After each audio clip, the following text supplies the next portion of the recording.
안녕하세요. 새해 첫 주 잘 보내셨나요? 저는 우리 교우님들에게 아이들에게 가장 중요한 것 중에 하나가 좋은 습관이라고 말씀드립니다. 아이에게 좋은 습관이 드는 것, 그것은 그 아이의 삶에 정말 중요한 선물일 겁니다. 학습 습관, 생활 습관, 신앙생활도 습관이 잘 들어야겠죠. 어쩌다 한번 먹는 음식은 대충 따지고 먹어도 괜찮습니다. 하지만 매일 반복해서 먹는 음식은 잘 따져보고 먹어야죠. 매우 우리 건강에 중요한 역할을 할 테니까요. 신앙생활도 마찬가지인 것 같습니다. 어쩌다 한번 듣는 설교는 대충 따져보고 들어도 됩니다. 그런데 매일 혹은 매주 반복해서 듣는 설교와 말씀은 잘 따져봐야 됩니다. 하나님의 말씀인 성경을 바르게 해석해서 적용하는 메시지는 우리의 영혼에 정말 좋은 최고의 선물이겠지만, 하나님의 말씀인 성경을 바르게 해석하지 못하고 왜곡시킨다면 우리의 영혼에 이보다도 치명적인 해로운 것은 없을 것이기 때문입니다. 그래서 좋은 습관으로 신앙생활하는 것이 중요한데요. 저는 그 중에 하나가 말씀을 바르게 해석해서 적용하는 습관, 그리고 그 말씀으로 기도하는 습관이라고 생각합니다. 그래서 새해 들어서는 시편의 말씀들로 기도에 대해서 생각해 보고 있는데요. 오늘은 두 번째로 90편의 말씀을 생각해 보려고 합니다. 연말이나 새해가 되면 가장 많은 분들이 시편 90편을 설교하십니다. 오늘은 시편 90편 말씀 같이 좀 생각해 보겠습니다. 시편 90편에는 하나님의 사람 모세의 기도라는 설명이 붙어 있는데요. 모세는 두 단어면 설명이 충분할 것 같습니다. 하나님의 사람, 참 부러운 표현입니다. 하나님의 사람 모세. 저와 여러분도 하나님의 사람 아무개 이렇게 불렸으면 좋겠습니다. 주여, 주는 대대 우리의 거처가 되셨나이다. 산이 생기기 전, 땅과 세계도 주께서 조성하시기 전, 곧 영원부터 영원까지 주는 하나님이시니이다. 주께서 사람을 티끌로 돌아가게 하시고 말씀하시기를 너희 인생들은 돌아가라 하셨사오니, 주의 목전에는 천년이 지나간 어제 같으며 밤의 한순간 같을 뿐이니이다. 주께서 그들을 홍수처럼 쓸어가시나이다. 그들은 잠깐 자는 것 같으며 아침에 돋는 풀 같으니이다. 풀은 아침에 꽃이 피어 자라다가 저녁에는 시들어 마르나이다. 우리는 주의 노에 소멸되며 주의 분내심에 놀라나이다. 주께서 우리의 죄악을 주의 앞에 놓으시며 우리의 은밀한 죄를 주의 얼굴빛 가운데 두셨사오니, 우리의 모든 날이 주의 분노 중에 지나가며 우리의 평생이 순식간에 다하였나이다. 우리의 연수가 70이요 강건하면 80이라도 그 연수의 자랑은 수고와 슬픔뿐이요 신속히 가니 우리가 날아가나이다. 누가 주의 노여움의 능력을 알며 누가 주의 진노의 두려움을 알리이까. 우리에게 우리의 날 계수함을 가르치사 지혜로운 마음을 얻게 하소서. 여호와여 돌아오소서. 언제까지니이까. 주의 종들을 불쌍히 여기소서. 아침에 주의 인자하심이 우리를 만족하게 하사 우리를 일생 동안 즐겁고 기쁘게 하소서. 우리를 괴롭게 하신 날수대로와 우리가 화를 당한 연수대로 우리를 기쁘게 하소서. 주께서 행하신 일을 주의 종들에게 나타내시며 주의 영광을 그들의 자손에게 나타내소서. 주 우리 하나님의 은총을 우리에게 내리게 하사 우리의 손이 행한 일을 우리에게 견고하게 하소서. 우리의 손이 행한 일을 견고하게 하소서. 네, 귀에 익숙한 구절들이 많죠. 특별히 제가 연말이나 연초에 이 시편 설교가 많다고 말씀드렸는데, 10절에 우리의 연수가 70이요 강건하면 80이라도 그 연수의 자랑은 수고와 슬픔뿐이요 신속히 가니 우리가 날아가나이다. 12절에 우리에게 우리의 날 계수함을 가르치사 지혜로운 마음을 얻게 하소서. 이런 구절들 때문인 것 같습니다. 제가 지난 시간에 말씀드린 것 기억하시나요? 시편을 연구할 때는 마음에 와닿는 한두 구절만 붙들고 묵상하면 안 됩니다. 시 한 편 전체를 통째로 살피면서 묵상해야 올바르게 그 시를 해석할 수 있습니다 라고 말씀드렸는데요. 시편 90편도 그렇습니다. 좀 전에 읽었던 10절이나 12절도 그 구절만 붙들고 설교하거나 해석하면 바르게 해석하지 못할 가능성이 매우 높습니다. 바르게 해석하지 못했다는 것은 시편 90편의 저자인 모세가 진짜 하고 싶어 했던 시편 90편의 메시지를 놓칠 가능성이 높다는 뜻입니다. 시편 90편, 모세는 시편 150편 중에서 이 시편 90편 딱 한 편을 썼습니다. 그러니까 시편 150편 중에서 가장 오래된 시편이 90편일 것 같습니다. 모세의 시니까요.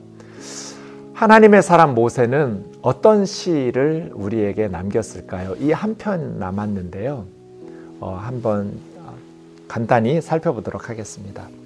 주여, 주는 대대 우리의 거처가 되셨습니다. 조상 대대로, 우리 후손 대대로 하나님이 우리의 거처죠. 하나님에게로부터 나와서 하나님에게로 돌아가니까요. 산이 생기기 전, 땅과 세계도 주께서 조성하시기 전 곧 영원부터 영원까지 주는 하나님이시니이다. 그렇죠? 천지 창조 이전부터 하나님은 영원까지 하나님 아니신 적이 없어요. 하나님이셨어요. 이 우주가 만들어지기 전부터. 주께서 사람을 티끌로 돌아가게 하시고 말씀하시기를 너희 인생들은 돌아가라 하셨사오니. 예, 하나님께서 사람을 티끌, 한 줌의 흙인데요, 흙으로 만드셔서 우리에게 슈브, 돌아가라 말씀하셔서 우리는 다 흙으로 돌아가죠. 흙으로 돌아가지 않으려고 발악을 했던 그 어떤 위대한 통치자들도 다 지금 흙으로 돌아갔죠. 하나님께서 티끌로 돌아가게 하시고 너희 인생들은 돌아가라 하셨사오니. 주의 목전에는 천년이 지나간 어제 같으며 밤의 한순간 같을 뿐입니다. 하나님 앞에서는 천년도 어제 하룻밤 같고요, 밤의 한 토막 같아요.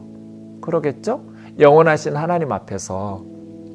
그러니 100년도 못 사는 우리 인생이 하나님 앞에 어떤 의미가 있을까요? 주께서 그들을 홍수처럼 쓸어가시나이다. 그들은 잠깐 자는 것 같으며 아침에 돋는 풀 같으니이다. 풀은 아침에 꽃이 피어 자라다가 저녁에는 시들어 마르나이다. 모세가 하나님 앞에서 인생을 묵상하고 있는 거죠. 홍수처럼 쓸어가시나이다. 광야 40년 동안 모세는 하나님께서 홍수처럼 쓸어가시는 그러한 사람들을 보았죠. 수많은 사람들이 태어나고 살다가 죽었으니까요. 200만 명 정도였다면 광야 이스라엘 백성들이 매일 한 137명 정도가 죽었더라고요. 평균적으로. 수많은 사람들이 광야에서 죽었어요. 인생이 그렇죠? 코로나로 수많은 사람들이 전 세계에서 죽고 있어요. 코로나가 아니어도 매일 수많은 사람들이 죽고 있죠. 홍수처럼 쓸어가시나이다. 인생은 잠깐 자는 것 같고 풀과 같습니다. 광야에서 풀이 그냥 모래 사이로 작게 힘없게 자라나겠죠? 그런데 뜨거운 태양이 비치면 시들고 말라 비틀어지는 그 풀을 보면서 나갔다, 이렇게 모세가 생각한 거죠. 인생이란 저 풀과 같구나. 아침에 자라나다가 오후에는 말라 비틀어지는, 영원하신 하나님 앞에서 인생이란 잠깐 잠자는 것 같구나. 피었다가 지는 풀과 같구나. 그러면 모세가 우리에게 가르쳐주는 것은 인생이 가치 없다거나 의미가 없다는 인생 무상일까요? 그런 어떤 비관주의적인 사상을 가지고 있었나요? 좀 더 읽어보죠. 우리는 주의 노에 소멸되며 주의 분내심에 놀라나이다. 그 잠깐 자는 인생인데도 주님의 노와 분내심에 소멸되고 놀라죠. 왜냐하면 우리가 죄 지으면서 살아가니까요. 주께서 우리 죄악을 주 앞에 놓으시며 우리 은밀한 죄를 주의 얼굴빛 가운데 두셨사오니. 우리는 은밀하게 죄 짓는다고 하지만 하나님의 눈앞에서, 얼굴빛 앞에서 숨길 수 있는 죄는 아무것도 없겠죠. 우리의 모든 날이 주의 분노 중에 지나가며 우리의 평생이 순식간에 다하였나이다. 70년, 80년 살아가는 우리 인생을 정말 값지게 살아도 모자랄 텐데 우리의 인생이 하나님의 분내심, 하나님의 진노 가운데에서 우리의 평생이 순식간에 지나가는 거죠. 우리의 모든 날이 그래요. 우리의 연수가 70이요 강건하면 80이라도 그 연수의 자랑은 수고와 슬픔뿐이요 신속히 가니 우리가 날아가나이다. 제가 젊었을 때는 이 구절 별로 와닿지 않았는데요. 나이가 점점 들어갈수록 너무 와닿아요. 정말 날아가는 것 같아요. 시간이. 70년, 80년 살아도 하나님께 정말 내세울 것은 아무것도 없는 것 같아요. 수고하고 슬퍼하면서 7, 80년을 살아가죠. 날아가는 것처럼 순식간에 다하는 인생. 누가 주의 노여움의 능력을 알며 누가 주의 진노의 두려움을 알리이까. 우리에게 우리의 날 계수함을 가르치사 지혜로운 마음을 얻게 하소서. 하나님, 우리의 남은 날이 얼마나 되는지 그래서 지혜롭게 살아가게 해달라고. 여호와여 돌아오소서. 언제까지니이까. 주의 종들을 불쌍히 여기소서. 내용이 좀 바뀌는 것 같죠? 그래서 1년, 2년, 3년, 4년 나눈다면 저는 90편을 1절에서 6절 정도까지 나누고 7절에서 12절까지 나누고 아니면 1절에서 12절까지를 크게 하나로 1년으로 잡아도 좋습니다.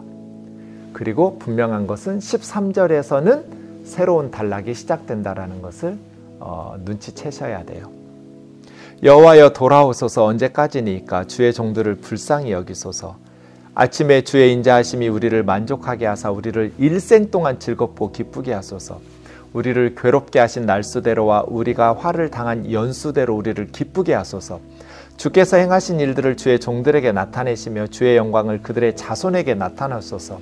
주 우리 하나님의 은총을 우리에게 내리게 하사 우리 손이 행한 일을 우리에게 경고하게 하소서. 우리 손이 행한 일을 경고하게 하소서. 분위기가 확 달라졌죠. 1절에서 12절까지는 앞부분에서는 왠지 인생을 좀 비관적으로 보는 것 같아요. 영원하신 하나님 앞에서 우리의 인생이 무슨 의미가 있을까? 그 70년, 80년 사는 인생 중에도 하나님 앞에 죄짓고 살기 때문에 하나님의 진노와 징계를 광야에서 수없이 경험했죠. 이스라엘 백성들은. 그런 수고와 슬픔뿐인 인생, 날아가는 인생, 하나님 앞에서 그렇게 살아가는 인생이 어떤 의미가 있을까? 왜요? 너희는 흙이니 돌아가라. 슈브. 돌아가라고 하나님 말씀하셔서 다 티끌로 돌아가잖아요. 그렇게 흙으로 다시 돌아갈 때까지 우리가 사는 우리 삶이 영원하신 하나님 앞에 천년도 밤에 한 토막처럼 여기시는 하나님 앞에 어떤 큰 의미가 있을까요? 없다는 거죠. 그러면 우리 인생이 하나님 앞에서 그렇게 큰 의미가 없으니까 하나님 그냥 우리 대충 살다 갈까요? 아니죠. 13절에 보면 슈브 여호와여 돌아오소서. 우리가 흙으로 돌아가요. 그래서 시편 90편의 핵심 단어는 저는 슈브 같아요. 돌아간다라는 말이 1절에서 11절의 핵심 단어여서 3절에 티끌로 돌아가라. 흙으로 돌아가라. 그것이고요. 그 다음 13절에서 마지막 17절까지는 하나님께 돌아오라고. 우리 삶에 우리가 흙으로 돌아가는 짧은 인생, 죄짓고 살면서 수고와 슬픔뿐인 인생이지만 그 의미 없는 작은 인생인 우리에게 하나님 돌아오세요. 언제까지니까 주의 종들을 불쌍히 여겨주세요. 아침에 눈을 뜨면 주의 사랑으로 우리를 만족하게 해주시고 우리의 일생 동안 즐겁고 기쁘게 살게 해주세요. 우리를 괴롭게 하신 날수대로 우리가 화를 당한 연수대로 우리를 기쁘게 해주세요. 이 모든 것이 하나님께서 우리에게 돌아오실 때, 하나님이 우리와 함께 하실 때 가능하겠죠? 주께서 행하신 일들을 우리뿐 아니라 우리 자녀들에게도, 자손들에게도 하나님의 영광을 나타내 주세요. 아침에 눈을 뜨면서 하나님의 사랑으로 만족하고 우리의 일생 동안 기쁘고 즐겁게 살아가도록, 그리고 우리뿐 아니라 우리 자녀들도 하나님의 영광 가운데 살아가도록 하나님의 은총을 우리에게 내려주셔서 우리 손으로 행하는 일을 우리에게 견고하게 해주세요. 우리 손으로 행하는 일을 견고하게 해주세요. 우리 손으로 행하는 일이 대단한 일이어서가 아니라 나는 소중하니까요 이래서가 아니라 하나님 앞에서 정말 작은 인생이지만 아침에 꽃이 피어 자라나다가 저녁에 시들어 마르라 비틀어지는 풀과 같은 인생이지만 그 작은 인생인 우리에게 하나님 돌아오세요. 그래서 우리 손으로 행하는 이 일을 견고하게 해주세요. 그럼 모세가 진짜 하나님 앞에 하고 싶은 이야기는 1절에서 12절이에요? 13절에서 17절이에요? 13절에서 17절이죠. 모세가 진짜 하나님 앞에 이렇게 기도해 라고 우리에게 가르쳐 주는 것은 뒷부분에 있지요. 우리에게 가장 중요한 기도 제목은 우리의 연수를 알게 해달라는 거 아니에요. 수고와 슬픔뿐이라는 것을 깨닫는 것도 아니에요. 인생이 가치 없다, 무상하다, 허무하다, 언젠가 죽는다, 이것을 깨우치라는 게 이 시편 90편의 핵심 메시지가 아니고요. 여호와여 돌아오소서, 우리와 함께 해주소서, 아침부터 저녁까지, 지금부터 영원까지, 우리뿐 아니라 자손들에게도 하나님 우리와 함께 해주세요. 슈브 여호와, 여호와여 돌아오소서. 티끌로 돌아가는 그 순간까지 은총을 베풀어 주소서. 그래서 기쁘고 즐겁게 살아가도록 우리 손으로 행하는 일이 크고 대단한 일 아니지만 우리 손으로 행하는 일에 은총을 베풀어 주셔서 견고하게 하소서. 무너지지 않도록 하나님 함께 해달라는 기도죠. 정말 탁월한 기도 같아요. 모세는 하나님과 대화를 나누었던 사람답게, 영적인 거인답게 우리에게 삶과 신앙의 가장 중요한 시편을 남겨주었어요. 이 시편처럼 올 한 해 우리도 하나님 앞에 슈브 여호와, 여호와여 돌아오소서. 언제까지니까? 우리 가정에 돌아오시고, 우리 교회에 돌아오시고, 우리 나라에 돌아오시고, 하나님의 백성들에게 돌아오셔서 우리 손으로 행하는 일을 하나님의 은총 속에 견고하게 세워갈 수 있도록 함께 해달라고 기도하며 믿음으로 승리하는 복된 새해가 되기를 주님의 이름으로 축원합니다. 감사합니다.